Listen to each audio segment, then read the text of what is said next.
El hombre, desde los tiempos más remotos, ha tenido la necesidad de saber un poco más y de creer en algo más. No importa el nombre, no importa quién sea, pero el hombre se sabe que no está solo en el universo y que nada de lo que hay en el universo se hizo solo. Entonces, esos misterios y esos misterios bíblicos, que son los que aborda Ariel, son temas que fascinan siempre. No sé, has estado en varias oportunidades ya, ¿no? Por aquí has presentado varios temas. Sí, hace más de 10 años que vengo a Neuquén, siempre para esta época. Ajá.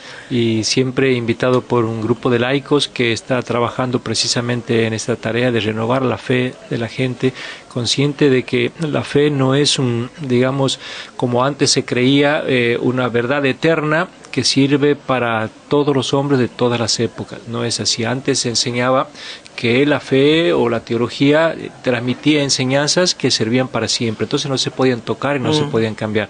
Hoy sabemos que no es así, que Dios habla palabras distintas para cada hombre de cada generación, entonces lo que se enseñaba hace 30, 40 años no sirve para salvar al hombre de hoy. Hoy necesitamos una palabra diferente que va a cambiar dentro de 30 o 40 años, y si un creyente, sobre todo un cristiano, no está abierto para escuchar las nuevas palabras de Dios, digamos así, entonces va a quedar obsoleto dentro de la misma fe. ¿Esto te valió en alguna oportunidad diferencias con el Vaticano, verdad?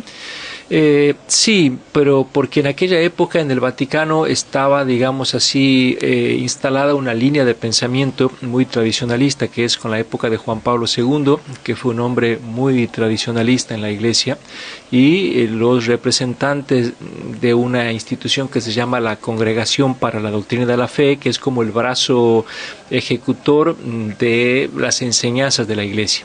Y entonces los cardenales que manejaban en aquel tiempo la Iglesia tenían una mirada muy conservadora, y cualquiera que dijera una palabra diferente entonces era pasible de una sanción. Y no solamente yo, en los 26 años de pontificado de Juan Pablo II, 255 teólogos han sido expulsados de la Iglesia. Ajá.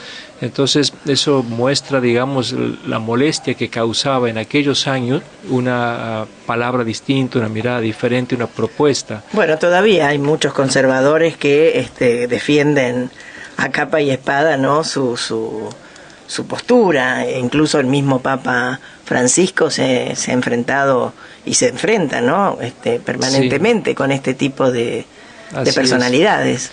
Así es. Lo que pasa es que tenemos que aceptar una realidad. En la Iglesia ha habido, hay y habrá siempre dos posturas. Una que va más adelante y otra que va un poco más atrás. Y las dos son necesarias. Y las dos son importantes. O sea, hace falta alguien que vaya abriendo ventanas nuevas para que entre un aire fresco en la Iglesia y proponiendo miradas nuevas. Y hace falta gente que vaya un poco más atrás conservando las tradiciones para que no se pierdan los de adelante como un barrilete sin cola que andan por ahí. Entonces, las dos posturas son importantes. ¿Cuál es el problema? El problema es la intolerancia en la Iglesia. O sea, cuando un grupo no tolera al otro. O sea, ninguno tiene que eliminar al otro. O sea, yo, por ejemplo, pertenezco a la mirada un poco más abierta, pero no quiero que los demás piensen así. Simplemente lo que quiero es que en la Iglesia se permita pensar de esta forma o de otra. O sea, todos tenemos carta de ciudadanía en la Iglesia y todos podemos formar parte de la misma Iglesia, aunque no pensemos igual. Imagínense que en la Iglesia somos 1.200 millones de cristianos. ¿Y cómo podemos pedirle a 1.200 millones de personas que piensen lo mismo cuando en una casa de 4 personas no piensan igual? En una casa de familia uno le pregunta a los hijos, no piensan igual y han sido criados con el mismo padre, madre. ¿Cómo pretendemos que 1.200 millones de cristianos en la China, en el África, en América Latina, a todos les cierre la misma forma de verlo a Dios, les cierre la misma forma de rezar, les cierre la misma forma de pensar? Es imposible. Entonces, mientras no toquemos los dogmas, digamos, que son 2 o 3, de ahí para abajo, todo es posible de pensar diferente.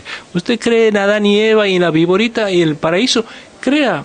permítame a mí que yo no crea y no me trate de hereje, ni me trate de destructor de la fe, porque no crea en estas cosas. Usted cree en el diablo, en el demonio, y le hace feliz eso, crea. Permítame a mí que yo no crea en estas realidades, que yo crea que el hombre existe de otra manera, y todos somos cristianos, todos somos católicos, sin necesidad de eliminarnos unos con otros.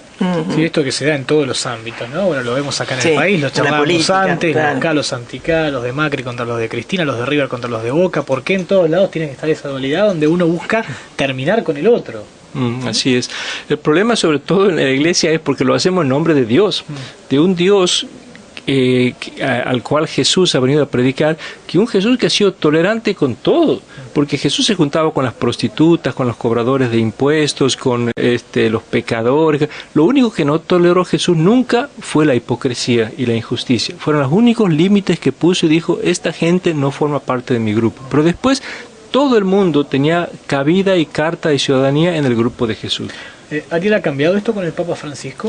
Mucho, ha cambiado muchísimo, y sobre todo es admirable porque el Papa Francisco es un hombre mayor de edad, es un hombre formado en la época anterior al Vaticano II. Pero de hecho mucha gente, cuando llegó el Papa Francisco como máximo líder de la Iglesia, muchos pensaban que iba a ser un retroceso, y en realidad fue demostrando todo lo contrario. Claro. Sí, así es, y lo eligieron pensando que los cardenales que lo eligieron pensando que iba a mantener una línea más bien conservadora. La que venía de Ratzinger. Claro, se llevaron una sorpresa, los mismos electores se llevaron la sorpresa de ver las distintas actitudes ya desde el día que salió al balcón, cambiando la forma de ser papa.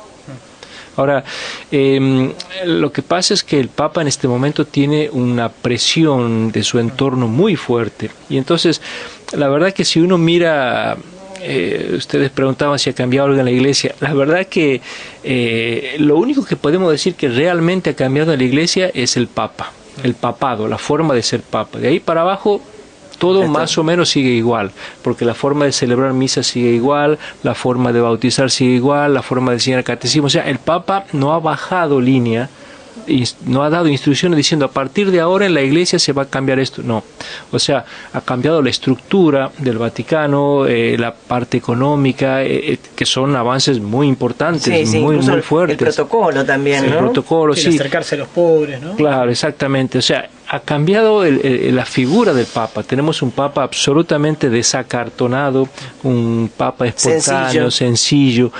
Pero de ahí para abajo, digamos así, prácticamente nada ha cambiado en la Iglesia, porque, bueno, el Papa se está enfrentando por ahora con estructuras, digamos así, más jerárquicas, y no ha bajado líneas en esas cosas.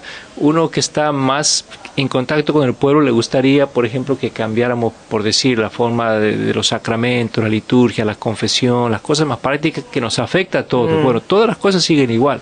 Sí, incluso hay mucha gente, y habrá otra que se acerca porque la fe es más fuerte, ha dejado de ir tanto a misa, ha dejado de seguir los sacramentos. ¿Eso a qué se debe? ¿A ser tan ortodoxa la Iglesia, tan distante a lo mejor?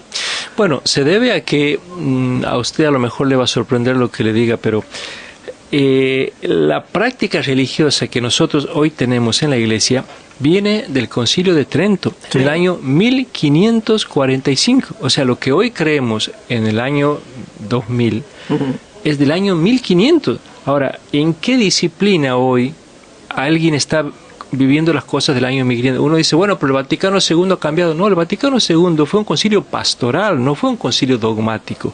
Las creencias dogmáticas, ideológicas de la Iglesia vienen del año 1500. O sea, cómo confesar, cómo celebrar misa, cómo practicar los sacramentos, todo es del año 1500. O sea, llevamos 500 años de atraso en cuanto a nuestra dogmática. Y hace falta ahora un concilio que se siente a repensar todas estas cosas. Conviene que sigamos teniendo la confesión como la tenemos. Hoy que Freud ha instaurado una nueva mirada en la psicología, hoy que las neurociencias han hecho sus aportes, hoy que sabemos el inconsciente que antes no se creía, no se sabía y se pensaba que todo era pecado. Tenemos que seguir haciendo la confesión como hoy hacemos. Los divorciados, los homosexuales. Hoy hay descubrimientos bíblicos muy grandes que nos muestran, por ejemplo, que Jesús hizo un milagro a un homosexual, y nosotros en la iglesia le estamos prohibiendo comulgar a un homosexual. Estamos viendo que Jesús tuvo un diálogo con una mujer 5 veces divorciada, y nosotros estamos prohibiendo a los divorciados comulgar. Sí. O sea, hoy los estudios bíblicos nos están poniendo un Jesús al frente, un Jesús muy distinto al que se tenía antes, y no hemos hecho la bajada práctica a la gente de estos nuevos estudios. Ahora estamos lejos de que eso llegue, ¿no? Un poco lejos, sí, pero por lo menos tenemos esperanza. Por lo menos hablamos, lo podemos hablar. Esto tiene que ver también con que después la gente busque otras alternativas, otras religiones. ¿Está vinculado a esto también o no? Sí, lo que pasa es que a mí me sorprende a veces, y lo digo con mucho respeto, pero lo quiero decir, que a veces muchos católicos se van a otras iglesias porque no encuentran en la iglesia católica una palabra de afecto. Pero a veces las iglesias protestantes son mucho más cerradas que la iglesia católica. No, o incluso buscar esa figura de Dios en otras cosas, en la política, ¿no? En los falsos ídolos, como se dice habitualmente. Sí, o en los trabajos sociales, o en las ONG, exactamente. Nos estamos perdiendo a mucha gente precisamente porque no estamos encontrando la vuelta. O sea, me parece que no están escuchando, ¿no? Desde la parte alta, digamos, de la iglesia a la necesidad de la gente. Y no es de ahora, hace bastante ya que esto empezó. Ahora, esto, digamos, pasa propiamente con ciertos sectores jerárquicos, porque después hay muchos curas muy comprometidos con los pobres, hay muchos laicos, muchos catequistas, muchos agentes de pastoral que están haciendo un trabajo admirable, fantástico, y esta gente también son la iglesia. Por eso a veces es medio irrespetuoso cuando decimos la iglesia hace tal cosa. No digamos la iglesia, digamos la jerarquía. Sí, lo mismo pasaría, por ejemplo, con todos los curas acusados de pedofilia. Claro, exactamente. No son todos, pero son muchos. Hay muchos, pero muchos más son los que en silencio están trabajando en el África como misioneros, en Cáritas, haciendo unas obras extraordinarias, y no salen en los diarios ni van a salir nunca. Porque se tiende a difundir siempre lo malo y no pero también otro error grande de la iglesia, ¿no? Haber tapado tantos casos tremendos, aberrantes, de abusos, de tanta cosa, ¿no? Bueno, todo eso ha sido la política de Juan Pablo II, que él tenía un poco de miedo al escándalo en la iglesia y a desdorar, digamos así, o que la iglesia, digamos, quedara mal. Al revés, yo creo que la iglesia queda muy bien cuando uno, de la propia iglesia, expulsa a un sacerdote porque está mostrando que le preocupa estas cosas. Pero cuando la iglesia encubre esto, lejos de silenciar, escandaliza más todavía. Pero fue la política de Juan Pablo II. Bueno, la charla vas a hacer mañana. Son 3 días, 3 tardes, el jueves, el viernes y el sábado por la tarde en la Universidad del Comahue. En el Salón Azul de la biblioteca. El Salón Azul. ¿Y el tema? El tema va a ser el despertar religioso de Jesús de Nazaret. Es una mirada muy novedosa porque todo el mundo cree que Jesús vino al mundo sabiendo todo. Claro. Y lo que queremos mostrar es cómo, no porque a uno se le ocurre, sino porque en los evangelios tenemos pruebas, Jesús ha ido evolucionando y cambiando su mentalidad en cuanto a su vocación religiosa. Primero buscó un proyecto, después buscó otro, y ese camino que hizo Jesús lo quiero mostrar con citas bíblicas para que la gente descubra cómo a Jesús le costó el mismo trabajo que hoy a nosotros nos cuesta descubrir nuestra vocación. Y que por eso tal vez cualquiera de nosotros puede seguir ese camino. Así que no es necesario ser santo, ni iluminado, sino hay que estar en la búsqueda. Que pone muchas veces la vara muy alta desde el arranque, ¿no? Claro, es muy difícil alcanzarla. Claro, ¿cómo llegás a hacer? Lo mismo con un prócer. Así Los próceres también fueron humanos y cometieron errores, y sin embargo hicieron grandes cosas, ¿no? O sea, usted quiere decir que todos nosotros podemos ser Jesús de Nazaret. Podemos ser santos también. Hay preguntas de la gente, Carmen, que nos está escuchando. Dice Oscar, por ejemplo, ¿qué opina del celibato? Le preguntan. Yo creo que el celibato debería volver como fue en los primeros tiempos, que es libre. En los primeros tiempos Jesús eligió a gente casada y después hubo gente soltera que aceptó seguir a Jesús. Entonces en los primeros tiempos había gente casada que con su familia seguía a Jesús y gente soltera. Hacia el año 1000, o sea en el siglo XI, la iglesia estableció el celibato obligatorio y lamentablemente a partir de ahí solamente pudieron ser sacerdotes los que eran célibes. Hoy en día la iglesia se está replanteando esto y está repensando la posibilidad de que no que los curas se casen, sino que gente casada pueda ser sacerdote. ¿Y por qué que los curas se casen no? No, lo que pasa es que hoy, digamos, muchos curas ya han hecho su opción célibe. A lo mejor si quisieran casarse está bien. Lo que pasa es que, a ver, hoy en día ver a un sacerdote que está buscando novia, noviando y esas cosas, a lo mejor culturalmente sea un poco complicado. Es preferible a que haga... Pero es preferible, que así viole es. un chico a escondidas, Así ¿no? es. Lo que quiero decir es que hoy en día hay gente casada que por ahí predica mejor que un cura, que por ahí acoge mejor a la gente que un cura, que por ahí tiene mayor sensibilidad para trabajar en un barrio que un cura. Y le estamos privando de ser sacerdote porque está casado. Y entonces pedirle a gente casada que pueda ser sacerdote, puede administrar los sacramentos aunque tenga su mujer y sus hijos. Bueno, de hecho Moisés iba con su mujer y sus hijos. Así es, y San Pedro también en los evangelios se nos cuenta que los primeros apóstoles, en la primera carta a los Corintios, San Pablo dice que los primeros apóstoles andaban con sus mujeres evangelizando en las comunidades, así que hoy se podría hacer lo mismo. Mira, otra pregunta acá es ¿cómo hacer para que los jóvenes se acerquen a la iglesia? Si tuviéramos esa respuesta, la verdad que la habríamos aplicado, lo que pasa es que no la tenemos. Pero sí creo que una de las claves es saber hablar el lenguaje de los jóvenes. Hoy la iglesia se ha, digamos, endurecido en un lenguaje absolutamente obsoleto. Uno entra a misa y oye al sacerdote hablar de cosas que nadie entiende qué es, que la gracia, que la santísima, que la purísima, que las cosas... Y todas esas cosas no tienen nada que ver con las preocupaciones de un joven de hoy. Si nosotros queremos dialogar con el joven e invitarlo a que venga a escuchar nuestra buena noticia, tiene que ser en los términos y en la forma de hablar de ellos. Todo misionero sabe que si se va a un país X a evangelizar, tiene que hablar como la gente del país. Bueno, hoy nosotros no estamos hablando el lenguaje de los jóvenes, y si no aprendemos a escucharlo y a hablar como ellos, no lo vamos a conquistar. Hay que hablar, ¿no? De drogas, de la realidad cotidiana, de las armas de fuego. Así es. Del delito, del aborto, de la violencia, sí, que son temas que preocupan mucho a los chicos. Así es. Mire, si usted se pone a ver en los evangelios cuáles eran las preocupaciones de Jesús, Jesús solamente tuvo 3 preocupaciones y nada más: la salud de la gente, por eso hacía milagros para curarlo; la comida de la gente, que la gente tuviera para comer; y las relaciones humanas, que la gente se amara, se cuidara. Nada más. Jesús nunca habló de ir a misa, de practicar ritos religiosos, nunca habló de esas cosas. La iglesia en lo único que está es en los ritos. Claro, ¿no?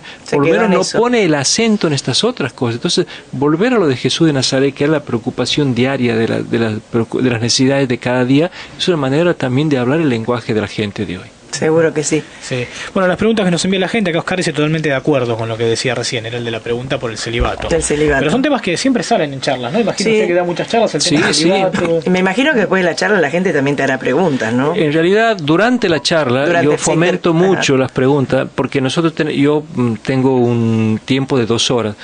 Terminadas las 2 horas no hay tiempo para preguntas, pero a lo largo de esas 2 horas, todas las preguntas que la gente quiera hacer, a mí me gusta mucho conversar con la gente, fomento mucho la participación de la gente, así que la gente que asiste al curso sabe que puede preguntar todo lo que quiera durante toda la hora, porque es parte de la charla la pregunta del público. ¿A qué hora es, José? 19:30. 19:30 de mañana, jueves, viernes y sábado. La dirección es Avenida Argentina. ¿O se entra por...? No, se entra por Buenos Aires. Buenos Aires. Se entra por Buenos Aires y la sala, biblioteca. La biblioteca, la sala azul, el salón azul de la biblioteca. De la biblioteca, claro. Se entra por Buenos Aires a mano derecha. Uno, digamos, sube por calle Buenos Aires, a mano derecha está la biblioteca. Es el último edificio que hay en la universidad, ¿no? El anteúltimo, antes de la Facultad de Turismo. Ahí está la... Bueno. Ahí va a ser está el salón azul.